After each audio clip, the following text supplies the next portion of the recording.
Okey, Assalamualaikum warahmatullahi wabarakatuh. Okey, tadi saya ada re-entry dekat sini. Kenapa saya re-entry sell kat sini? So, sini ada momentum, ada re-entry sell walaupun ada extreme kat sini. Kenapa saya masuk sell? Okey. So, bila saya pergi ke time frame kedua, kat sini berlaku rejection. Ada setengah orang panggil MHV, terpulang lah. Tapi saya sini rejection lah kat sini. Okey. So, bila kat sini ada berlaku rejection pada M50 ni, so saya pergilah ke M5. Okey, so M5 kita buat apa? M5 kita tunggu candle arah. Okey, kat sini ada candle arah. So, kita masuk lah. Okey, so kat sini keluar candle arah tadi. So, kat sini bila dia masuk ke re-entry, kawasan re-entry kat sini, kat sini dia buat rejection kat sini lah. So, kita pun entry lah. So, ni kawasan kita entry lah. So, lepas tu dia pergi TP 161 saja. Kenapa? Sebab ni time frame atas ada extreme buy. Okey. So, kita ambil 161 je lah. Kita hanya apa? TP untuk scalping je lah. Okey, sebabnya di time frame atas sedang buat. Okey, tengok kat sini ada rejection buy. So, okey, kat sini ada entry, re-entry buy. Okey, so ni kawasan re-entry buy. Sebab tu kita ambil 161 sahaja. Kalau tengok, okey, sini saya pula mana nak ikut lah. Kita ambil, kita follow je. Kat sini kita tengok ada re-entry buy. Tak apa. Sini berlaku rejection. Memang 50. Okey. So, apa kita perlu buat? Kita tunggu candle arah. Candle arah kukuh di H1 lah. So, kat sini lambat lagi lah. Kat sini perlu tu ada candle arah. Lepas tu dia buat re-entry, barulah dia jalan. So, boleh je ambil untuk kat sini dia full setup lah. Kat sini berlaku extreme. PP wajib. So, kat sini ada MHV. So, next adalah candle arah. Kita tunggulah re-entry buy kat sini. So, boleh je lah ambil untuk sekadar untuk TP kat atas ni pun boleh. Mungkin kita boleh TP dekat area sini je. Kalau TP di area MA5 height pun dah 5 height 10, 5 10 height pun dah kira dah banyak dah ni. Sebabnya kita takut berlaku re-entry sell kat sini kan. Tapi bila ada tanda-tanda extreme sell kat sini, so kita sell balik. Gitulah cara bacanya. So, kat sini ada potensi untuk berlaku re-entry sell. Re-entry sell kat sini. So, kat sini kalau dia buat setup balik, dia extreme, CP wajib. Tu dia buat MHV lah. So, sementara dia nak buat MHV ni, mesti dia naik dulu nak buat MHV. So, kat sinilah kita buy. Dia buat MHV. Lepas tu dia buat kena arah. Dia turun balik kat sini. Lepas tu dia buat re-entry. Re-entry sell. Lepas tu, masuk sell. Itu kalau dia follow ni lah. Tapi kena tengok keadaan semasa lah. Kalau dia tak berlaku, perlu tak perlu entry. Ini yang kita tengok. Tiba-tiba, ni sepatutnya jadi macam ni nanti. Tapi kalau kat sini,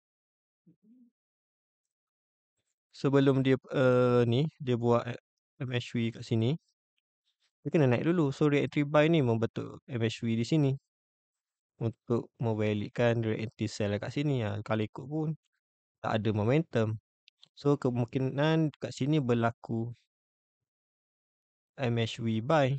So, mungkin re-entry buy lah. Okay, tapi kat sini kalau tengok memang re-entry buy. Tetapi kat sini dah buat dah. So, saya prefer yang ni berlaku sell. Sebabnya sini dah dah buat MHV kat sini. Sini dah jadi MHV, so dia akan turun lah mencari M50 sini. So pendapat saya memang ke arah sell lah. So kuatlah untuk sell ni. Kalau untuk buy sementara boleh, tapi time frame kecil lah. Time frame kecil kat sini lah. So masuk kat sini bila ada kena arah dekat H1, buat entry, so kita buy lah.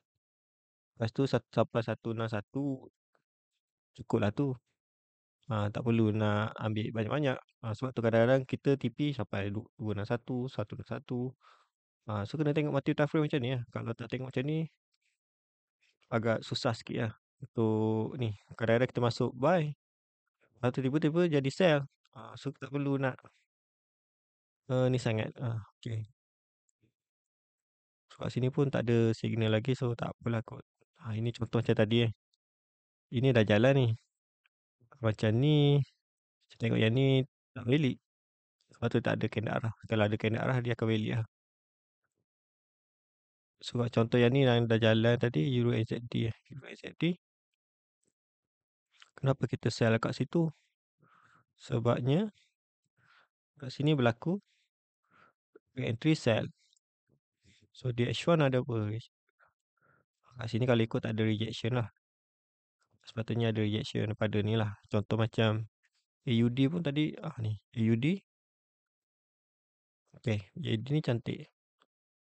Tapi dia punya re-entry tak berapa cantik pula. Dia punya re-entry ni macam apa, ada candle arah awal kat sini. So tak berapa cantik lah. Tapi H1 dia ada rejection. So kat sini tak ada momentum yang kuat. So mesti valid lagi lah. So di M15 kita mencari candle arah. So kat candle arah dia fly. So TP je lah. Tak mana yang boleh. So kat sini pun dah top BB pun dah berapa, 20 pip pun boleh lah untuk scalping. Yang ni berapa pip?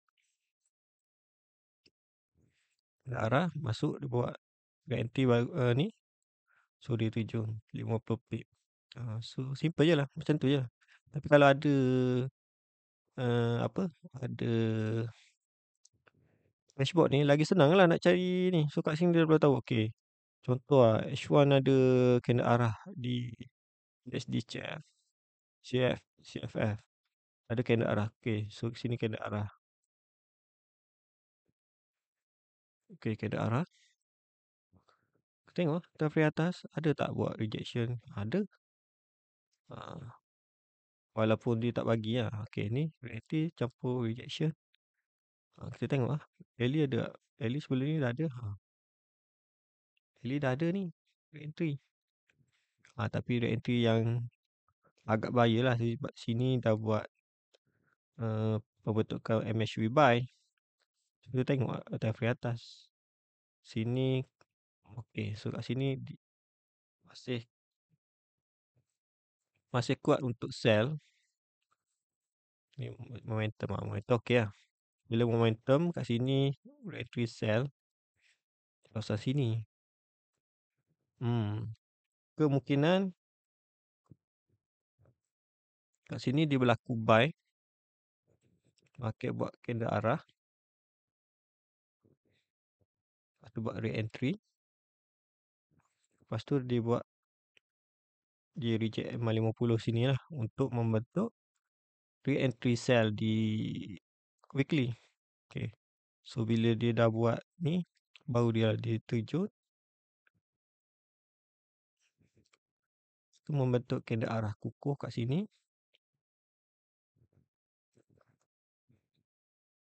Itu barulah kita sell. Candle arah, buat re-entry baru kita sell. Itu kalau berlaku lah. So kat sini valid tak untuk buy? So bagi saya masih boleh lah untuk buy. Kalau dah memenuhi dia punya ni lah. Tengok kat sini pun tak ada momentum. So untuk buy sementara tu masih boleh lah.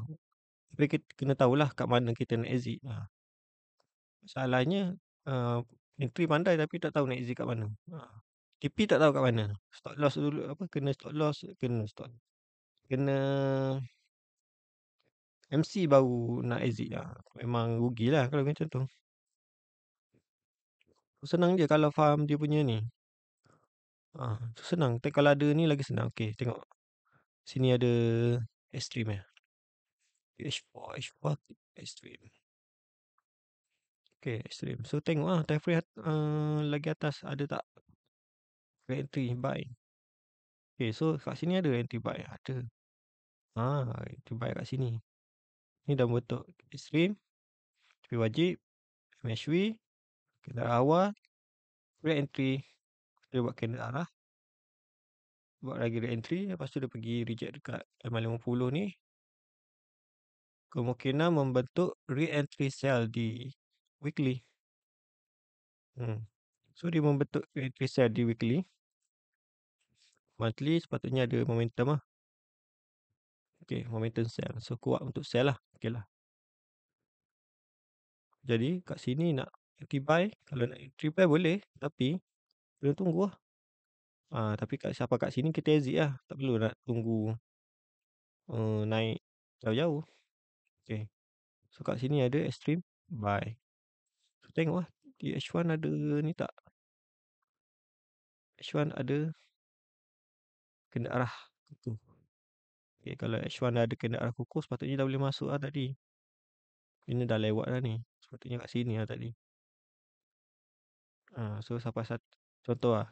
Masuk dekat area kena arah ni. So dia ada buat rejection kat sini lah. So kat sini dapatlah 20 pip untuk scalping. Okay lah. Ni dah kira nak sampai TP lah ni. Tapi kalau ikut perjalanan daily ni masih sampai kat sini. Tapi bagi saya ambil sikit-sikit je. Sebab saya tak banyak nanti. Cari lagi.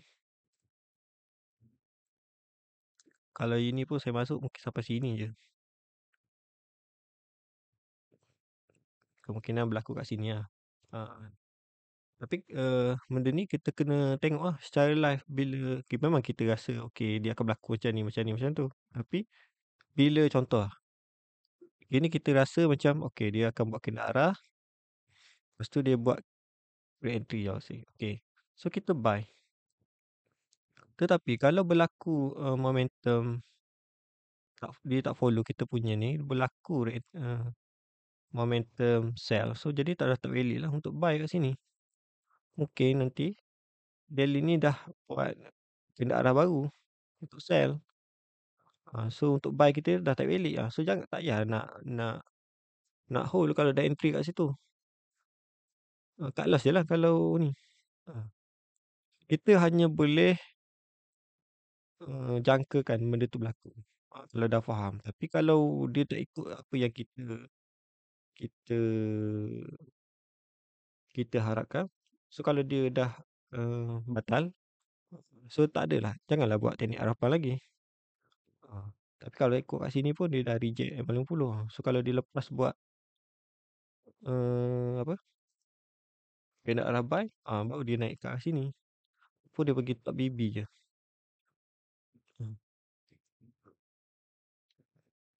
Tu salah satulah cara. So senang lah kalau ada dashboard ni. Kita boleh cari je di mana-mana yang ada. Sebab kadang-kadang kalau nak tunggu ni contoh Remo ni lah. Remo entry momentum nak memenuhi apa, complete dia punya ni ada entry, ada extreme atau rejection ataupun apa tu ada kena arah, baru dia keluar signal. Kadang-kadang nak tunggu tu memang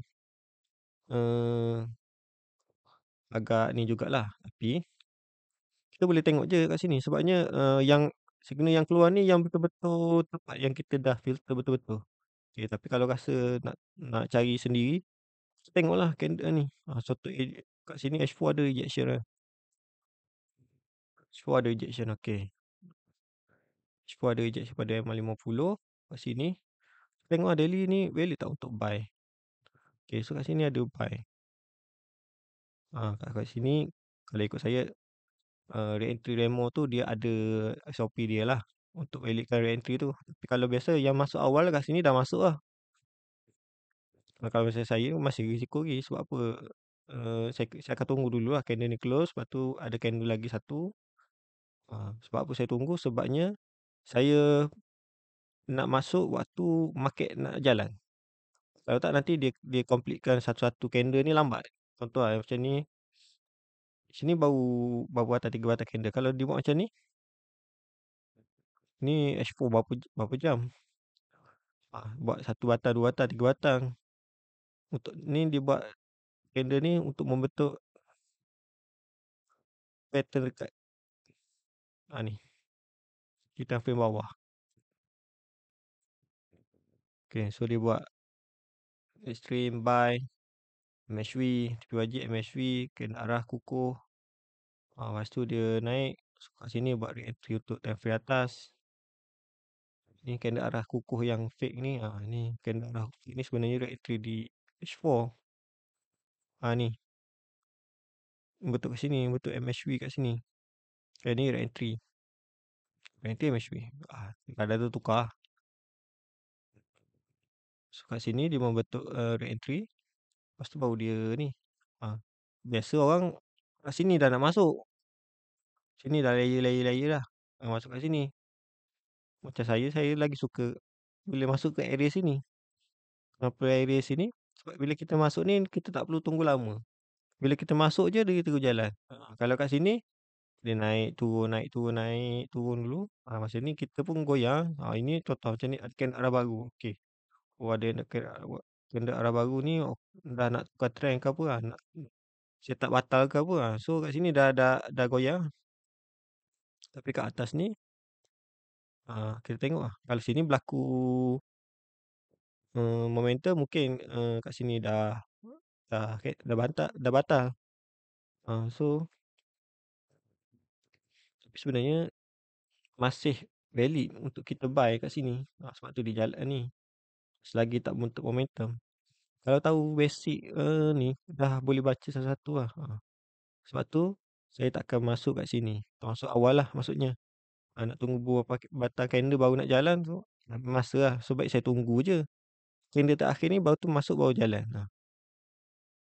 Itu lagi okey lah daripada nak tunggu satu-satu. So, ini contoh H4 H4 tadi buy. Ni dah tengok tadi Hmm. Okay, so tu je kot untuk kali ni. So apa-apa nanti saya ni. Okay, sekejap.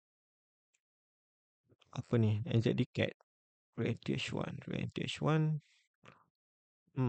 Reentry buy. Okay, buy. Buy kat sini.